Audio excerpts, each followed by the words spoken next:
What's up my people, n'umungu wanyu Mideli. Dore inkuru y'agahinda kandi babashe ku bantu mwakundaga couple y'ababesto ubu ngubu bamaze gutandukana byeruye. Ikintu wamenye nuko witwa Titi Brown yamaze kujya kuri Instagram afata amapost yose ya related na Nyambo ashira muri puberi arasiba. Witwa Nyambo nawe yagiye ku rubuga rwe rwa Instagram afata amafoto yose afitana huriye n'uwitwa Titi Brown aravuga ati aya mafoto ntago ashimishije kuba ari kuri post zanjye ayata muri puberi. Ubungu ikintu wamenye nuko bose bamaze no gukora ikintu bita unfollow. Ubungu kuri mbuga nkoranyambaga zabo zose nta numwe ugifollowing undi. Ibingibi byatangiye guca amarenga mu minsi yashize. Abakuru yatugeragaho yavuga ko abangaba bafite ibintu byinshi bapfuye birimo n'amashusho yagiye hanze mu buryo abangaba babiri batumvikanagamo.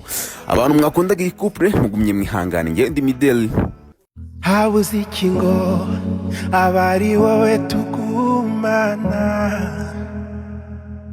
ibihe ni bibi numvaga nza kundundi, ariko uko mbigerageje birangira ncitse intege, nguma mbona amakosa yabo simbona ibyiza bafite. Kuva